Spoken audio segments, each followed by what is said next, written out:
Good morning, Father. Yes, I suppose it is. Are you all right? Well, I didn't sleep very well last night. Because of the business of yesterday, Look at this. That's a picture of your father with Brandon Spaulding in front of the first Spaulding office building. And now I've sold all the Chamberlain holdings in Spaulding Enterprise. How could I do it, Quentin? How could I make such a terrible mistake?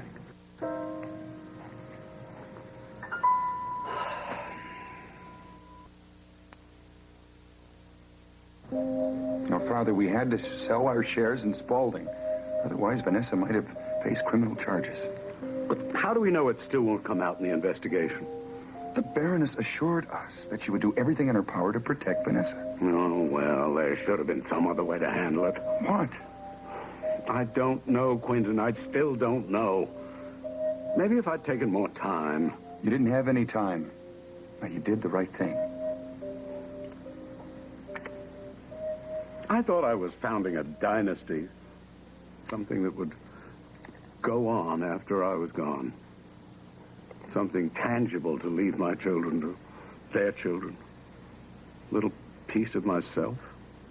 Well, now it's gone. With one stroke of the pen, I signed it away. Father, what you've given us, what you'll leave us, is more important than stock in some company. The love, the generosity, the dignity you've shown us. It's something that'll go on forever. Besides, if any one of us feels like they want to run a company, we'll start our own. We made a terrific profit off the sale. Well, Coffee. we can thank Nola for that. Oh, no, it wasn't me. It was Jonathan. He did all the computer work, and he just fed me the facts. Jonathan, how did you come up with all of that so quickly? Finance is one of my specialties. Oh, another. Yes? Excuse me, Mr. Chamberlain. A reporter is here from the Springfield Herald. Oh, tell him I'll be with him in a moment. Thank you, John. Probably to interview me about pulling out of Spaulding. Oh, you want me to handle it? Oh, no, it's my responsibility. Oh, well, at least let me go with you. Boy. You know, I've never seen Henry so depressed. I've never seen him like this. We gotta do something to cheer him up. What can I do? Well, you can act more like a part of the family. I am. You know, I saw Oliver Twist on television last night. It sounds a lot like your life story. I don't suppose you believe Charles Dickens actually stole that story from me. I don't think we've met. Oh, no. I fell for that once. I'm not gonna fall for that again. So I borrowed a little. No, you, what do you call it? Plagiarized? Yes, you did that. Okay, look, I'll make a deal with you. If you tell me the story, the real story, I'll let you bend the rules a little. Can I use my computers as late as I want? No.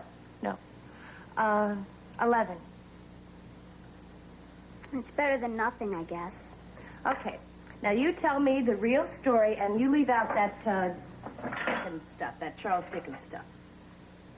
Well, I really am an orphan. I have been since I was 6. And who raised you? A guardian. My parents' lawyer. He... Go on. I've got a better idea. Why don't you let my best friend tell you? He can remember it a lot better than I can. Right, and where is your best friend? Right here in the house. Come on, I'll show you. What? He's here? What do you mean? Have you been hiding somebody?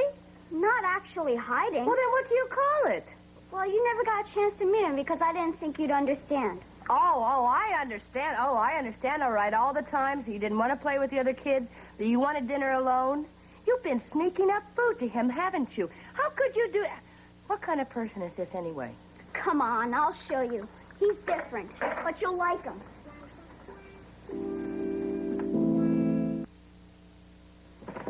Gotcha. He's in here? Where he's always been. Okay, we know you're in here. I know you're in here. Come on. Come out. He's Come out right wherever here. you are. He's right here. Where? Right here. In the computer? He is the computer. This is the friend that you've been talking about? You and Charlie have never been formally introduced.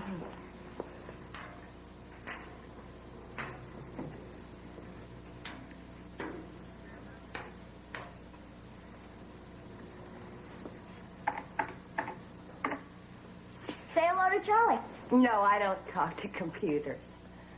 Hello, Mrs. Chamberlain. It's such an honor to meet you. Who said that? Charlie did. I'd like to take this time to thank you for your gracious hospitality during my stay. Are you sure that there isn't anybody in here? Charlie's capable of a wide variety of vocal skills. He recites poetry, he does sound effects and imitations. He can also simulate laughter and crying. I suppose he can sing and dance, too, huh? He can sing. Simple songs, anyway. Right. Pick one. Okay. Me and my shadow.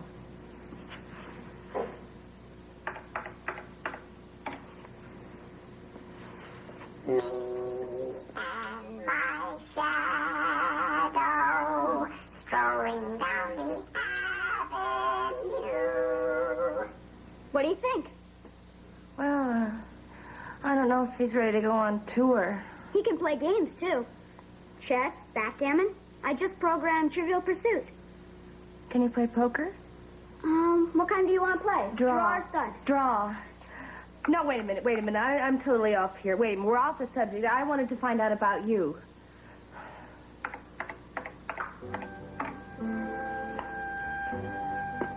Jonathan Brooks, born June 4th, 1972.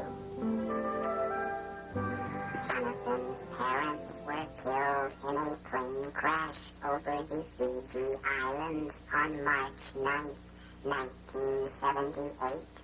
The Brooks left their entire estate to Jonathan, which was placed in trust by their attorney and Jonathan's guardian, Desmond Harding. Mr. Harding enrolled Jonathan in the best prep schools of America, where Jonathan excelled in all subjects, maintaining a 3.95 grade average. Why not a 4? Gym class. Oh. Jonathan graduated from the 12th grade at the age of 10. At 10 and a half, attended Stanford University, graduating summa cum laude, Phi Beta Kappa, at age 12. Proceeding from there, he enrolled in graduate courses at the University of Edinburgh for a semester. That is all the data up to date. What about your moving here? I didn't get a chance to program that in yet, because I can't stay out late enough to do it. Well, you'll have a chance to do that now. So, that's the story of my life. So why did you tell me about the Charles Dickens story instead of your own life story? It was more interesting. Okay. Well, I want to hear it all over again, and this time I want to hear it from you. Why? You already heard it all. No, I didn't. I heard facts. I didn't hear about your life. The facts are my life. No, they're not. They're about where you went to school, what kind of grades you got, not what you did outside of school. I studied. What about vacations? I didn't take any. Even Christmas? It's just another day of the week. Most of the world doesn't celebrate it anyway.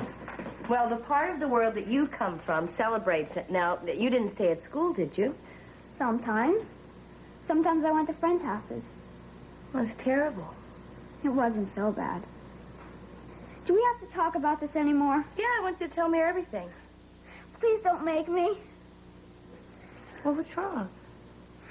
I just don't want to talk about it anymore. Well, why not?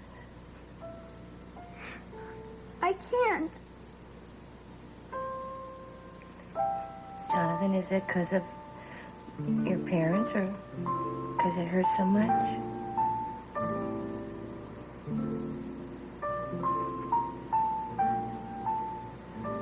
Jonathan. Oh, Jonathan.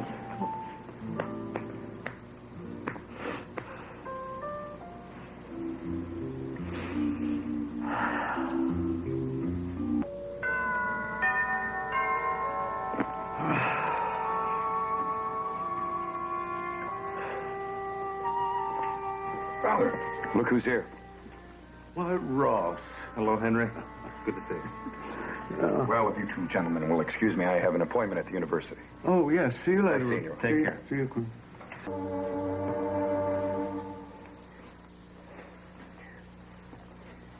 Sorry. I don't know what happened to me. Well, that's okay. I mean, even geniuses have a right to cry sometimes. Jonathan, Yes. so why did you move in with Quentin and me? I was tired of school hopping, so I asked Charlie about a family I could live with. And out of all the families he presented, yours met the most requirements. Oh, well, what about your guardian? You didn't move in with him? He never asked me to. You're kidding. He's not married, and he travels around a lot. Doesn't sound much like a guardian to me. He may not be one of my best friends, but he does manage my affairs very well. Are you sure? Positive. I tapped into his computer files and looked over the records he keeps on me. You know, isn't that are you sure you should do that? Isn't that against the law? They're my records, aren't they? Well, you got a point there. So, do you think you could bring it up on the machine and let me take a look at it? Sure.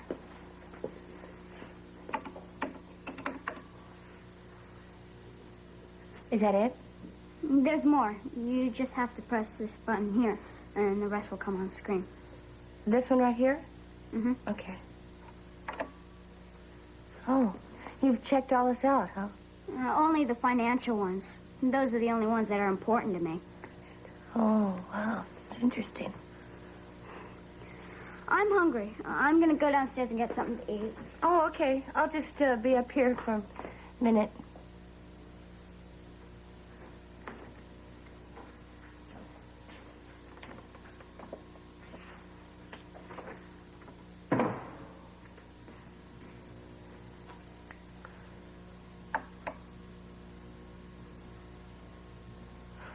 Oh.